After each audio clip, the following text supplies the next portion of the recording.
Aujourd'hui, nous allons gravir un escalator. Devinez, devinez, devinez où je suis. Ce n'est pas un supermarché, nous allons à la médiathèque Jacques Demy.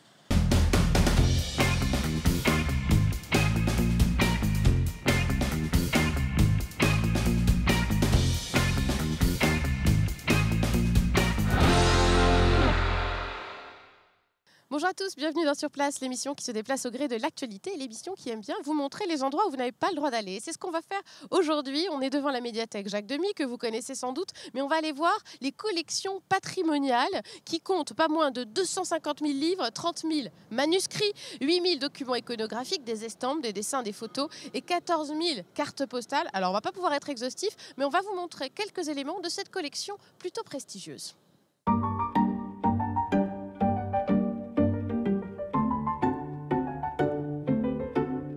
Je suis avec Agnès Marcetto, bonjour. Bonjour. Vous êtes la directrice de la bibliothèque municipale. Alors là, on est dans un endroit qui n'est pas connu du grand public. Les gens viennent à la médiathèque Jacques Demy pour emprunter des livres et tout ça. Mais là, on est dans ce qu'on appelle les collections patrimoniales. En quoi consistent ces collections patrimoniales? Qu'est-ce qu'on y trouve? Alors en fait, on y trouve environ 500 000 documents. Donc ça donne une idée déjà de l'importance de ces collections.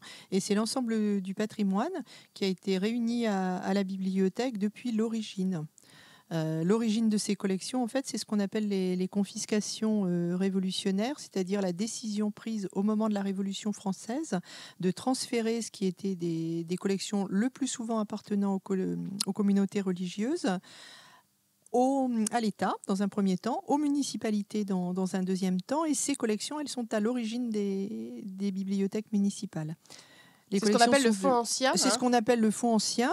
Et évidemment, notre premier devoir, c'est de transmettre ces collections et de continuer à les faire connaître. Et puis, nous les enrichissons. Et le patrimoine, c'est aussi une collection en devenir pratiquement chaque jour. Et puis, il y a aussi les fonds spécialisés. C'est aussi ce qui fait quand même la particularité de votre collection, qui sont sur des thèmes bien particuliers, liés, encore une fois, à l'histoire de Nantes et de l'histoire culturelle et littéraire. Donc, on va y retrouver, bien entendu, le grand écrivain nantais Jules Verne, mais aussi des écrivains qui sont peut-être moins connus, mais tout aussi importants, comme Marcel Schwob. Et puis, qui a un square à son nom. Qui a un square, absolument, mais qui a aussi une belle collection de manuscrits conservés ici. Et puis, on a fait un travail très, très important qu'on peut découvrir actuellement au château, avec l'exposition aux cendres de nos rêves, autour de ce qu'a été le rôle de Nantes dans la naissance du surréalisme. Donc voilà, ça donne à peu près un point de vue sur tout ce qu'il y a dans ces collections patrimoniales. À peu près, voilà, un aperçu en tout cas de ce que ça constitue. Mais comment vous les acquérez, ces choses-là? Alors en ces fait, objets-là. Parce qu'il n'y a pas que des livres aussi, il y a aussi des objets. Tout à fait. Il y a des manuscrits, il y a des affiches, il y a des estampes, et puis il y a quelques objets. Eh bien, nous les acquérons grâce à un travail quotidien de veille, en fait. C'est-à-dire que nous suivons ce qu'est l'actualité des ventes aux enchères. Nous dépouillons aussi ce qu'on appelle les catalogues de libraires. Nous sommes en relation avec nos collègues au ministère qui nous aident à assurer cette veille. Puis nous répondons également à des sollicitations de la part de personnes qui souhaitent se dessaisir de telle ou telle pièce ou telle collection et qui savent qu'à Nantes, il peut être intéressant de les proposer. Et puis, il nous arrive aussi, fort heureusement, de recevoir des donations qui viennent s'inscrire dans ces collections patrimoniales et les enrichir. C'est vrai que c'est quelque chose d'assez étonnant. On sait assez peu que voilà, la bibliothèque municipale peut participer à des enchères. Ça paraît assez étonnant. Oui, mais en fait, comme tout établissement patrimonial, ça, oui. voilà. Effectivement, on ne le sait peut-être pas, mais ça fait vraiment partie pratiquement de notre quotidien. Ça signifie que vous avez un budget pour ça? On pense en cher, on se dit oulala, ça va faire des montants astronomiques. Alors d'abord, les montants ne sont pas forcément astronomiques parce que, en particulier, les documents écrits ou graphiques ne sont pas forcément vendus des sommes colossales. J'en prendrai pour exemple le manuscrit d'Elisa Mercœur qui a été acheté la semaine dernière. Il a été vendu 700 € aux enchères. Donc il me semble que ça reste encore des montants tout à fait raisonnables. Donc les prix ne sont pas forcément astronomiques et bien entendu, dans le budget de la collectivité, il y a des lignes qui sont prévues pour faire face à ces achats. Et il peut y avoir éventuellement, quand les sommes sont plus importantes, des financements exceptionnels. D'ailleurs, lorsque la ville de Nantes a acquis en 1981 la plus grande partie des manuscrits de Jules Verne, il y a eu une aide tout à fait significative de plusieurs entreprises réunies par la Fondation de France. C'est un bon exemple d'une mobilisation en fait pour conserver dans une collection publique, c'est-à-dire mettre à la disposition de tous, ce qui est en fait le témoignage de notre histoire à tous. Ça dit bien, oui, l'importance aussi de ces acquisitions. Alors, vous avez dit mettre à la disposition de tous, avec l'exemple de l'exposition qui est au château actuellement, c'est évident, mais aussi tout curieux sur les thématiques qu'on a abordées peut avoir accès à ces documents-là, sous condition, évidemment. Absolument. Alors d'abord, il faut bien signaler que tous ces documents, ils sont répertoriés dans notre catalogue.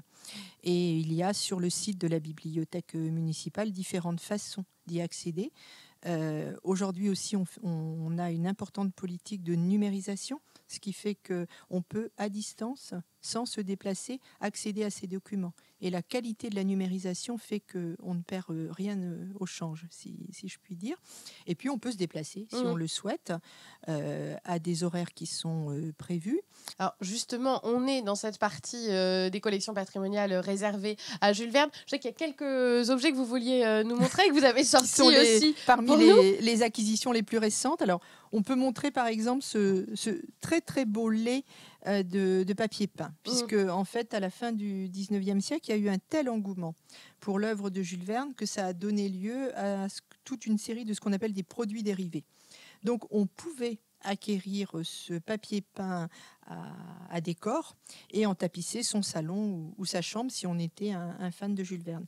Il a été acquis lors d'une vente aux enchères en mars dernier, la vente de la collection Weissenberg, qui était connue comme une des plus importantes collections verniennes.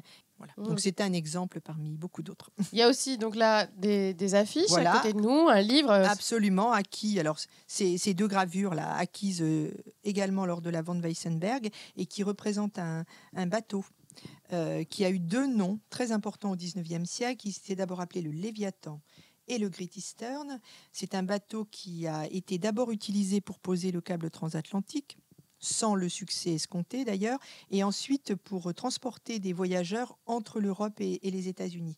Or, il se trouve que ce bateau, Jules Verne l'a emprunté pour son voyage aux États-Unis, et après il l'a utilisé dans un de ses romans qui s'appelle Une ville flottante. Voilà. Donc pour nous, c'est important de pouvoir documenter et contextualiser l'œuvre et expliquer ainsi comment Jules Verne s'inscrit dans tout un contexte. Là, on a un autre exemple avec ce livre. Ce ne sont pas les sources de Jules Verne, c'est l'influence que Jules Verne a exercée, puisque c'est à Arnould de Galopin, largement oublié aujourd'hui, parce qu'il n'a pas été le grand écrivain qu'a été Jules Verne.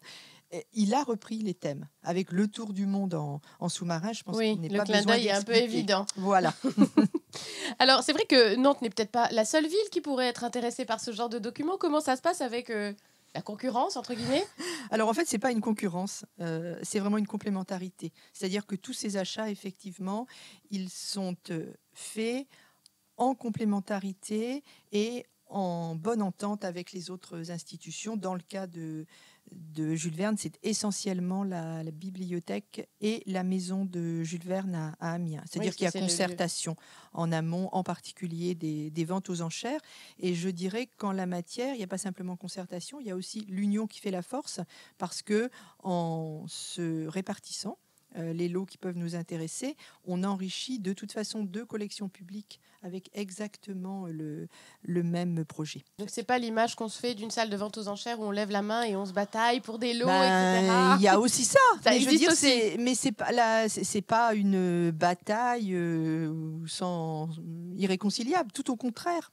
C'est, je dirais, une dynamique qui se nourrit mutuellement de l'action des uns et des autres. Eh bien, merci beaucoup, Agnès Marcetto. On va aller voir d'autres pièces avec vous.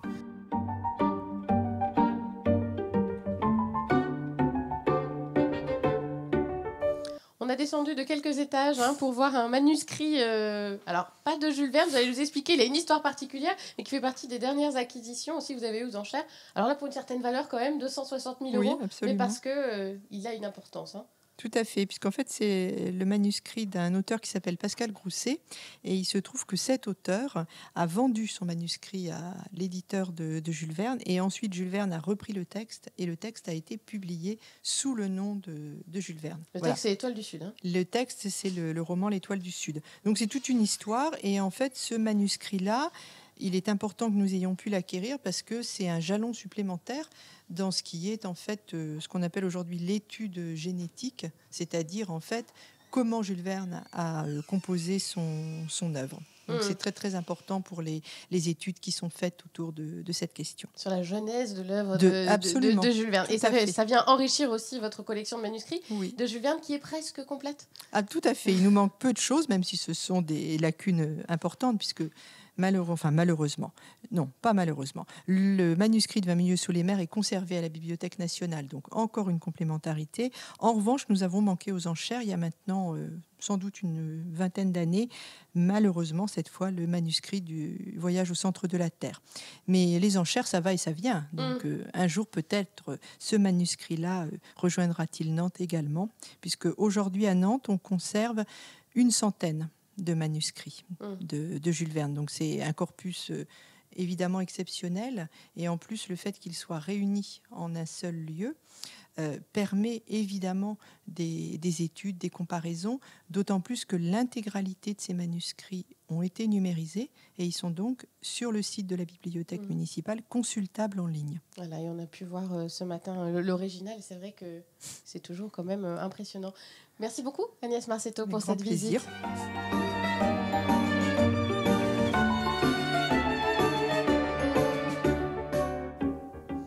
Restez avec nous dans quelques instants. On continue à vous montrer des pièces rares des collections patrimoniales de la bibliothèque municipale. Ça se passe juste après la pause.